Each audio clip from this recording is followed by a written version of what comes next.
হেই গাইছ, কি খবৰ আপোনালোকৰ? আশা কৰিছোঁ আপোনালোকৰ ভালে। তো আজি আমাৰ ভিডিঅ'টো বনাবলৈ যাইছোঁ টাইটানিক জাহাজৰ ওপৰত। চ' আপোনালোকে সবেই হয়তো নামটো শুনিছে টাইটানিকৰ। চ' বলকচোন আজি ভিডিঅ'টো কেনেকুৱা হয় আমি চাওঁ। এতিয়া গাইছ কথাটো হ'ল 10 এপ্ৰিল 1912 চনৰ। চ' সেইদিনা এই পৃথিৱীৰ সকলোতকৈ ডাঙৰ জাহাজ RMS টাইটানিকখনে তেওঁৰ যাত্ৰা আৰম্ভ কৰিছিল ইংলেণ্ডৰ পৰা নিউয়ৰ্কলৈ। আৰু এই জাহাজখনৰ ভিতৰত বহি আছিল বহুতো চেলিব্ৰিটি, বহুতো বিজনেছমেন আৰু বহু ডাঙৰ ডাঙৰ মানুহ এই জাহাজখনৰ ভিতৰত বহি আছিল। আৰু এই মানুহসকল গৈছিল আমেৰিকালৈ নিজৰ এটা ভাল জীৱন এটা বিচাৰি। আৰু এই জাহাজখন চলাইছিল এজন 62 বছৰীয়া কেপ্টেইন, যাৰ নাম আছিল এডৱাৰ্ড জন স্মিথ। আৰু পেছেঞ্জাৰসকলৰ লগতে বহুতো নিউজ চেনেলে এই জাহাজখনৰ বাবে বহুত এক্সাইটেড হৈছিল, কাৰণ এই জাহাজখন আছিল এই পৃথিৱীৰ সকলোতকৈ ডাঙৰ জাহাজ। আৰু এই জাহাজখনৰ লেন্থ আছিল 269 মিটাৰ আৰু এই জাহাজখনৰ হাইট যোনটো আছিল সেইটো আছিল 53 মিটাৰ্ছ।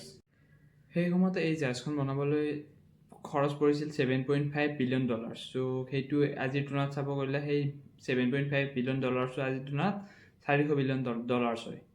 তো ভাবি চাওক সেই টাইমতে কিমান খৰচ কৰিছিল। এই জাহাজখন বনাওঁতে যিবোৰ মেটেৰিয়েল ব্যৱহাৰ কৰা হৈছিল সেই মেটেৰিয়েলবোৰৰ বাবে সেই কোম্পানীটোৰ সম্পূৰ্ণ বিশ্বাস আছিল যে এই জাহাজখন কেতিয়াও নুডুবা জাহাজ হৈ পৰিছিল।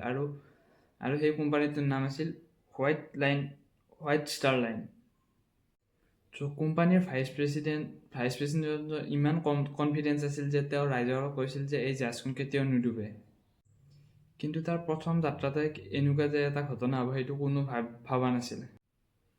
কিন্তু প্ৰথম যাত্ৰাৰে 2 দিন পিছত 12 এপ্ৰিল 1912 চনত এই জাহাজখনে তাৰ প্ৰথমটো আইচ ৱাৰ্ণিং পায়। কাৰণ এই জাহাজখন যোনখন এটলাণ্টিক মহাসাগৰত যাই আছিল, সেই মহাসাগৰখনত বহুতো বৰফৰ টুকুৰা আছিল। কেপ্টেইনে যদি জাহাজখন অলপ ছাইড কৰে তথাপিও ইয়াৰ স্পীডটো কমাই আছিল, আৰু ইয়াৰ স্পীডটো আছিল 40 কিলোমিটাৰ/আৱাৰ।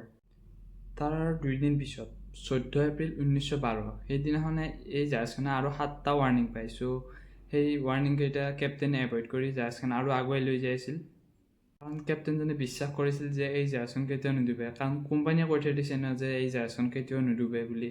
এইখিনিতে আহিলে মেইন ঘটনাটো। ৰাতি 11:40 মান বজাত জাহাজখনৰ আগত আহে এটা ডাঙৰ বৰফৰ টুকুৰা, আৰু জাহাজখনে ডাইৰেক্ট গৈ মাৰি দিয়ে বৰফৰ টুকুৰাটোত খুন্দা। আৰু এই বৰফৰ টুকুৰাটো কোনো সৰু সুৰা বৰফৰ টুকুৰা নাছিল। এই বৰফৰ টুকুৰাটোৰ লেন্থ আছিল 200x400 ফিট, যিখন এখন ফুটবল ষ্টেডিয়ামৰ সমান। চ' ভাবি চাওকচোন কিমান ডাঙৰ আছিল বৰফৰ টুকুৰাটো।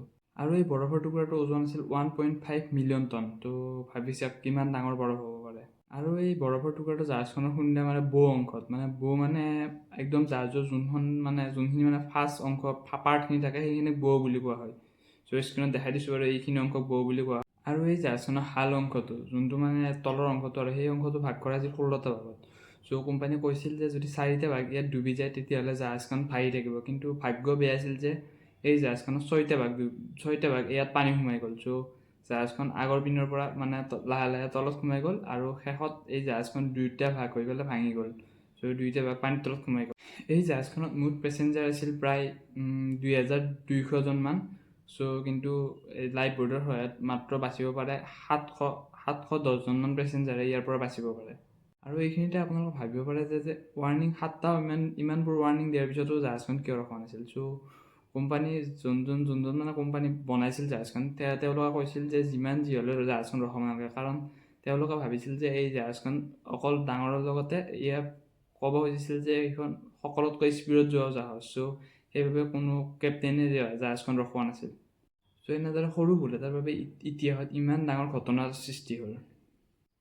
তো গাইছ, ভিডিঅ'টোৰ পৰা যদি কিবা অলপ শিকিব পাৰিলে, আৰু যদি মোৰ চেনেলটো নতুন হয় তেনেহ'লে মোৰ চেনেলটো ছাবস্ক্ৰাইব কৰক, আৰু এই ভিডিঅ'টোত লাইক আৰু কমেণ্ট এটা দিয়ক।